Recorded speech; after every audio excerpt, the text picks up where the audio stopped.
अस्सलाम वालेकुम students, I am Mudassir मंजूर। स्टूडेंट्स, आज के लेक्चर में मैं आपको खुश आमदीद करता हूँ। स्टूडेंट्स, आज हम present continuous tenses, past continuous tenses और फ्यूचर कंटिन्यूस टेंसेज के फिक्रात को इंग्लिश में ट्रांसलेट करने का तरीका सीखेंगे और उसके बाद उन्हीं सेंटेंसेज को इंटेरोगेटिव, सवालिया और नेगेटिव मनफी जुमला बनाने का तरीका भी सीखेंगे। तो लेट अस स्टार्ट स्टूडेंट्स। जी, तो स्टूडेंट सबसे पहले हमारे पास प्रेजेंट कंटिन्यूस टेंस है। इसकी उर्दू में पहचान हमें कैसे पता चलेगा कि ये जुमला प्रेजेंट कंटिन्यूस टेंस का है।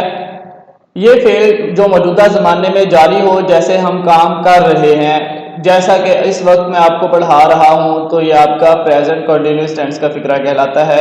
उर्दू में पहचान फिक्रे के आखिर में रहा है, रही है, रहे हैं, रहा हूँ, रही हूँ, रहे हैं वगैरह आए तो हमें पता होना चाहिए ये प्रेजेंट कंटिन्यूस टेंस का फिक्रा है। सेकेंडली स्टूडेंट्स, हम अब नेक्स्ट फार्मूले के ऊपर जाने से पहले मैं आपको बताता चलूँ, हमने जिन स्टूडेंट्स ने मेरा पिछला लेक्चर देखा होगा उन्हें याद होगा कि मैंने उन्हें सब्जेक्ट, वर्ब एंड ऑब्जेक्ट की पहचान अच्छे तरीके से समझाई थी। तो अगर स्टूडेंट्स सब्जेक्ट यानी कि फाइल के तौर पे ही, शी, इट या सिंगुलर नेम आ जाए तो उसके साथ हेल्पिंग वर्ब इज इस्तेमाल करेंगे। सेकेंडली, अगर सब्जेक्ट की जगह पर वी, यू, दे या प्लूरल नेम्स, एक से ज्यादा अशखास के नेम्स आ जाएं, उसके साथ हेल्पिंग वर्ब हम आर का इस्तेमाल करेंगे। थर्ड नंबर पे अगर सब्जेक्ट की जगह पर आई आ जाए उसके साथ हम हेल्पिंग वर्ब एम का इस्तेमाल करेंगे। तो ये तो थे स्टूडेंट्स इज, आर, एम, तीन हेल्पिंग वर्ब है हमारे प्रेजेंट कंटिन्यूस टेंस के। तो लेट अस स्टार्ट स्टूडेंट्स। अब हम प्रैक्टिस के तौर पे किसी एक सेंटेंस को लेंगे और इसे इंग्लिश में ट्रांसलेट करने का तरीका सीखेंगे। सबसे पहले स्टूडेंट्स हमारे पास है माली फूल तोड़ रहा है। पहचान से फिक्रे के आखिर पर रहा है, पहचान से हमें पता चल गया ये प्रेजेंट कंटिन्यूस टेंस का फिक्र है। तो जैसा कि मैंने आपको पिछले लेक्चर्स में भी बताया था कि किसी भी उर्दू के फिक्रे को इंग्लिश में ट्रांसलेट करने का फॉर्मूला, सबसे पहले हम सब्जेक्ट लिखते हैं, फिर उसके बाद हेल्पिंग वर्ब या ऑक्सिलरी वर्ब लिखते हैं, फिर फॉर्म ऑफ वर्ब जो भी उस टेंस में इस्तेमाल हो रही होगी वो लिखेंगे और एंड पर हम ऑब्जेक्ट लिखेंगे। तो इस तरह स्टूडेंट्स, इस तरह हमारे पास एग्जांपल के तौर पे सेंटेंस है माली फूल तोड़ रहा है। तो सबसे पहले जैसा कि हम सब्जेक्ट लिखेंगे तो इस फिक्रे में सब्जेक्ट फाइल काम करने वाला माली है, तो सब्जेक्ट वाले ब्लॉक में हमने माली लिख दिया। उसके बाद हेल्पिंग वर्ब लिखना है। जैसा कि मैंने ऊपर आपको बताया है हमारे पास प्रेजेंट कंटिन्यूस टेंस के इज, आर, एम तीन हेल्पिंग वर्ब हैं। अगर सब्जेक्ट की जगह पर ही, शी, इट या सिंगुलर नेम हो तो उसके साथ हमने हेल्पिंग वर्ब इज का इस्तेमाल करना है। अब देखिए हमारे पास स्टूडेंट सब्जेक्ट जो है माली, यानी कि एक माली है, सिंगुलर नेम है, तो सिंगुलर नेम के साथ हेल्पिंग वर्ब हम इज का इस्तेमाल करेंगे। तो इस वजह से हमने इसके साथ हेल्पिंग वर्ब इज लिख दिया। उसके बाद वर्ब लिखना है। वर्ब हमें पता है फेल को कहते हैं और फेल काम होता है जो भी फिक्रे में काम हो रहा हो। तो इस फिक्रे में स्टूडेंट्स काम तोड़ना जो है वो काम है, वो उसको इंग्लिश में हम वर्ब कहते हैं, तो वर्ब के खाने में तोड़ना लिख देंगे। उसके बाद स्टूडेंट्स ऑब्जेक्ट की बारी है। तो ऑब्जेक्ट मफूल को कहते हैं जिसके ऊपर काम हो रहा है। इस फिक्रे में फूल के ऊपर काम हो रहा है तो ये हमारा ऑब्जेक्ट है। ऑब्जेक्ट वाले ब्लॉक में हमने फूल लिख दिया। तो ये हमने इस तरह तरतीब बना ली subject, helping verb, verb and object की। अब स्टूडेंट्स इनको हम इंग्लिश में ट्रांसलेट करते हैं। सबसे पहले माली है, माली को इंग्लिश में द गार्डनर कहते हैं। हेल्पिंग वर्ब हमने इज लिखा चूंकि सब्जेक्ट सिंगुलर है। उसके बाद वर्ब जो है हमारे पास तोड़ना, तोड़ने की इंग्लिश प्लग होती है। तो स्टूडेंट्स प्रेजेंट कंटिन्यूस टेंस में फर्स्ट फॉर्म ऑफ वर्ब के साथ हमने आईएनजी का इजाफा करना है। तो जब plug first form of verb हमने लिख ली, इसके साथ हम आईएनजी लिखेंगे तो हमारे पास प्लकिंग बन जाएगा। The gardener is plucking. Object हमारे पास फूल है, फूल को इंग्लिश में द फ्लावर कहते हैं, तो ये सेंटेंस बनेगा हमारे पास the gardener is plucking the flower. माली फूल तोड़ रहा है। सेकंड एग्जांपल स्टूडेंट्स हमारे पास है माहीगीर मछलियां पकड़ रहे हैं। माहीगीर मछलियां पकड़ रहे हैं, आखिर पे रहे हैं, तो ये प्रेजेंट कंटिन्यूस टेंस का फिक्र है। उसी तरह सबसे पहले हम सब्जेक्ट लिखेंगे।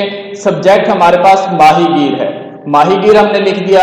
हेल्पिंग वर्ब हमारे पास is, are, am, present continuous tense के तीनों हेल्पिंग वर्ब हमने लिख लिए। अब नेक्स्ट मैं आपको बताऊंगा इस सब्जेक्ट के साथ हेल्पिंग वर्ब कौन सा इस्तेमाल होना है, वो आगे चल के मैं बताता हूं। उसके बाद वर्ब है, वर्ब काम को कहते हैं, काम हमारे पास पकड़ना है।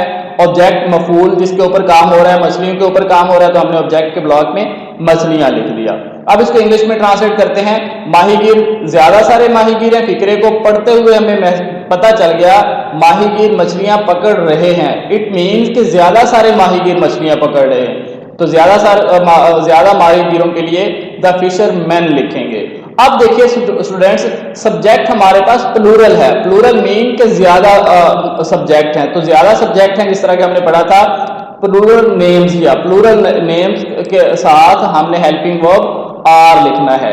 इधर भी देखिए आप सब्जेक्ट जो है प्लूरल है, ज्यादा माहीगीर हैं, तो इसके साथ हमने हेल्पिंग वर्ब आर लिखा। उसके बाद वर्ब है, वर्ब हमारे पास पकड़ना है। पकड़ने की इंग्लिश कैच होती है।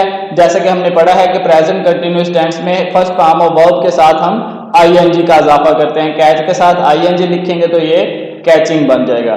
एंड पर ऑब्जेक्ट हमारे पास मछलियां हैं, मछलियों को हमने इंग्लिश में फिशेज लिखी थी। तो ये सेंटेंस बना हमारे पास the fisherman are catching fishes, माहीगीर मछलियां पकड़ रहे हैं।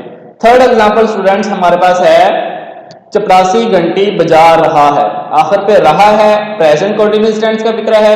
सेकेंडली फॉर्मूला आपको याद है, subject, helping verb, form of verb और एंड पर ऑब्जेक्ट लिखेंगे। सब्जेक्ट फाइल है, फाइल हमारे पास चपरासी।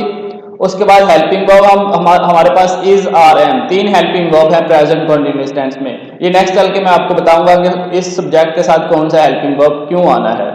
उसके बाद वर्ब काम है, फिर अब हमारे पास बजाना है। ऑब्जेक्ट फिक्रे में मफूल हमारे पास घंटी है। इसको इंग्लिश में ट्रांसलेट करते हैं। चपरासी को इंग्लिश में द पीएन लिखेंगे।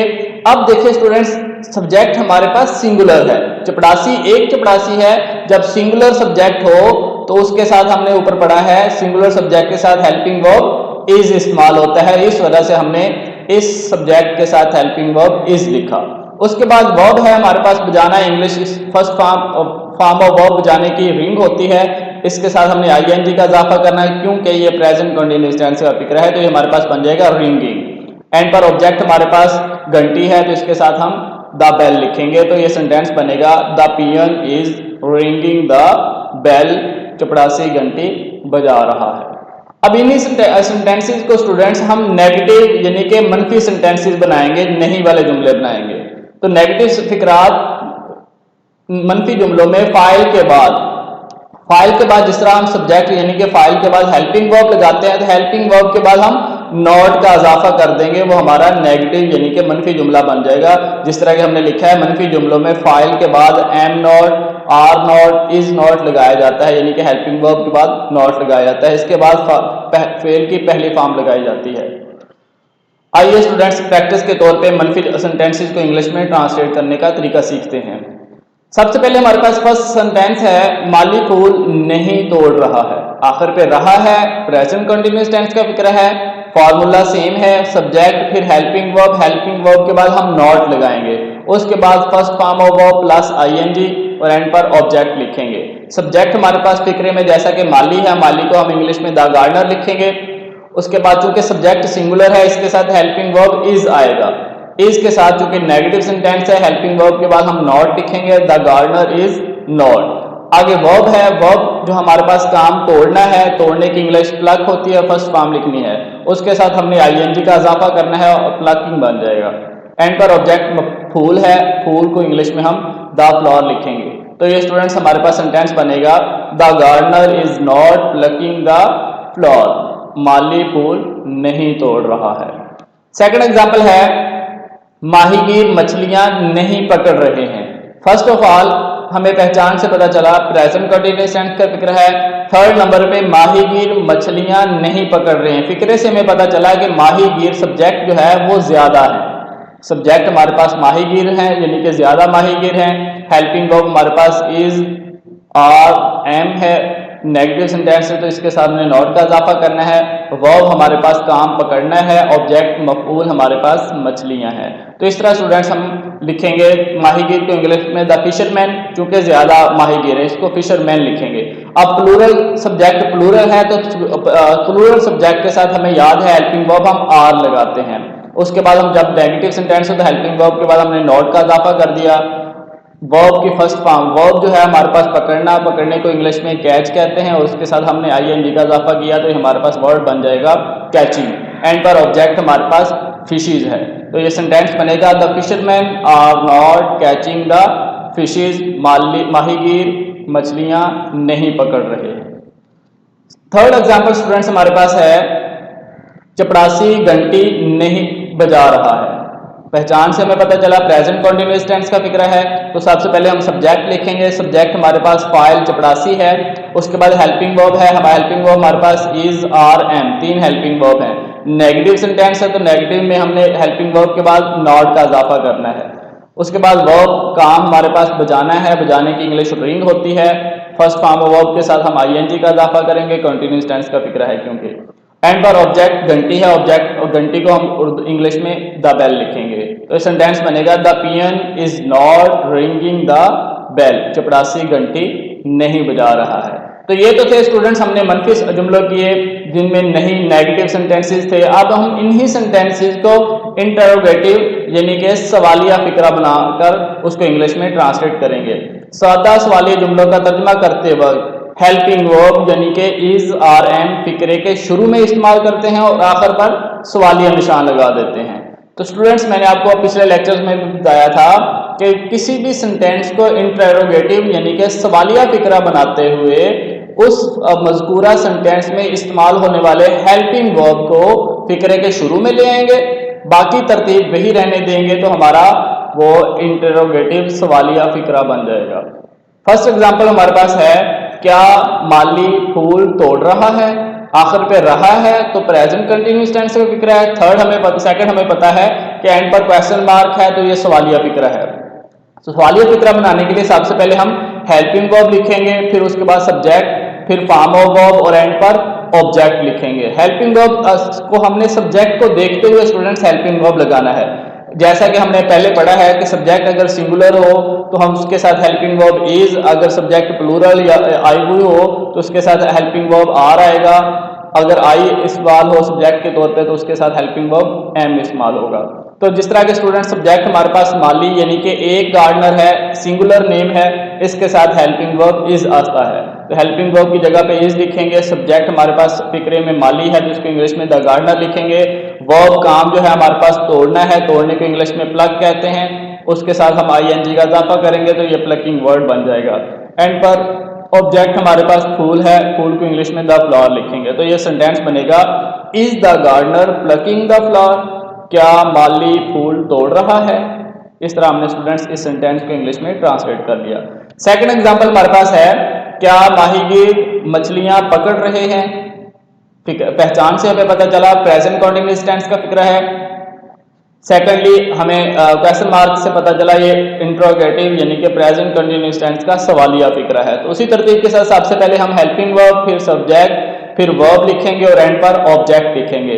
स्टूडेंट्स ऑब्जेक्ट जो है हेल्पिंग वर्ब हमने सब्जेक्ट को देखते हुए हेल्पिंग वर्ब लगाना है। सब्जेक्ट हमारे पास माहीगीर यानी कि फिक्रे को पढ़कर हमें पता चला कि माहीगीर ज्यादा है, ज्यादा है तो मतलब प्लूरल नेम है, प्लूरल नेम के साथ हेल्पिंग वर्ब आर इस्तेमाल किया जाता है जो ऑलरेडी हमने याद किया हुआ है। सब्जेक्ट है हमारे पास माहीगीर, ज्यादा फिशरमैन है तो इसके साथ हेल्पिंग वर्ब आर आएगा। वर्ब हमारे पास पकड़ना है, कैच फर्स्ट फॉर्म है और इसके साथ हम आईएनजी का इजाफा करेंगे क्योंकि ये कंटीन्यूअस टेंस का फिक्र है। एंड पर ऑब्जेक्ट हमारे पास मफूल मछलियों के ऊपर काम हो रहा है तो इसको हम इंग्लिश में फिशेज लिखेंगे। तो इस सेंटेंस हमारे पास बनेगा are the fisherman catching fishes, क्या माहीगीर मछलियां पकड़ रहे हैं। इस तरह स्टूडेंट्स हमने सेकंड एग्जांपल को भी इंग्लिश में ट्रांसलेट कर दिया। Third and last example students हमारे पास है क्या चपरासी घंटी बजा रहा है। प्रेजेंट कंटीन्यूअस टेंस का इंट्रोगेटिव यानी कि सवालिया फिक्रा है। तो हेल्पिंग वर्ब सवालिया फिक्रे में आपको बताया हेल्पिंग वर्ब पहले लिखेंगे, उसके बाद सब्जेक्ट, वर्ब एंड पर ऑब्जेक्ट लिखेंगे। हेल्पिंग वर्ब सब्जेक्ट को देखते हुए लिखेंगे। सब्जेक्ट हमारे पास चपरासी है, मतलब एक चपरासी है, सिंगुलर नेम है, सिंगुलर नेम के साथ हेल्पिंग वर्ब इज लिखा जाता है। उसके बाद वर्ब की पहचान करनी है। वर्ब काम को कहते हैं, काम हमारे पास बजाना है, बजाने को इंग्लिश में रिंग फर्स्ट फॉर्म लिखेंगे तो इसकी फर्स्ट फॉर्म रिंग आ जाएगी। इसके साथ हम आईएनजी का इजाफा करेंगे। एंड पर ऑब्जेक्ट घंटी है, घंटी के साथ हम द बेल लिखेंगे। तो सेंटेंस बनेगा is the peon ringing the bell, क्या चपरासी घंटी बजा रहा है। तो ये तो थे स्टूडेंट्स ये तो थे स्टूडेंट्स हमारे कंटिन्यूस प्रेजेंट कंटिन्यूस टेंसेस को हमने उर्दू से इंग्लिश में ट्रांसलेट किया, फिर उन्हीं सेंटेंसेस को नेगेटिव और इंट्रोगेटिव यानी कि सवालिया फिक्रात बनाकर उसको इंग्लिश में ट्रांसलेट किया। अब स्टूडेंट्स कोई से भी 10 सेंटेंसेस लीजिए, उनको पॉजिटिव यानी कि मुस्बत डेक्लेरेटिव सेंटेंसेस को कंटिन्यूस फार्मूला के मुताबिक इंग्लिश में ट्रांसलेट कीजिए, फिर उन्हीं सेंटेंसेस के नेगेटिव और इंट्रोगेटिव सवालिया फिक्रा बनाकर इंग्लिश में ट्रांसलेट कीजिए। आई होप आपको मेरा ये लेक्चर समझ आया होगा।